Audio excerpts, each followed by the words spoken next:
आप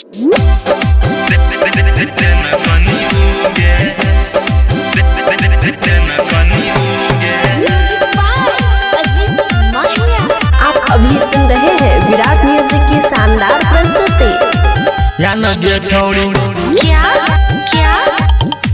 गे छौड़ी अपन देन कनी उगे गे छौड़ी अपन देन कनी उगे कजरा लगा ले बिंदिया सजा ले कजरा लगा ले बिंदिया सजा ले होठ समझ के चुस ले तो कियो गे छौड़ी गे छौड़ी अपन देन कनी उगे गे छौड़ी अपन देन कनी उगे गे छौड़ी अपन देन कनी उगे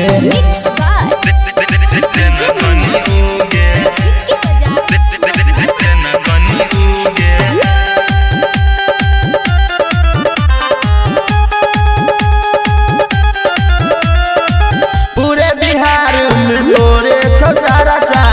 अपन जवानी के करनई तू खराचा पूरे बिहार में तोरे छौचारा चा अपन जवानी के करनई तू खराचा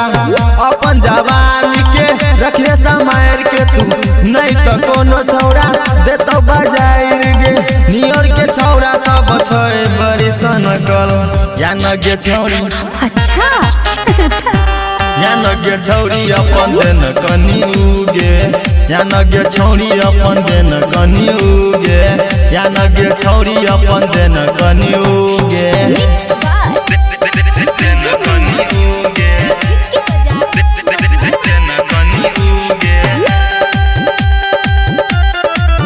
आप अभी सुन रहे हैं विराट म्यूजिक की शानदार प्रस्तुति।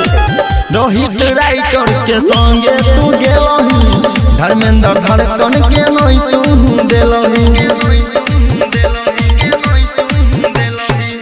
रोहित राइटर के संगे तू गेलही धर्मेंद्र धड़कन के नहीं तू देलही ओ मेरी बाबू सोना हमहू तोहरे दीवाना तोहर जवानी देखी गाबै छी हमहू गाना बुढ़वा जवाना का से रही है तू बचते गे छौड़ी गे छौड़ी अपन देन कनी उगे गे छौड़ी अपन देन कनी उगे गे छौड़ी अपन देन कनी उगे कुछ भी बोलते हो है ना। Virat music digital recording studio Yamuna Nagar Jagadhri.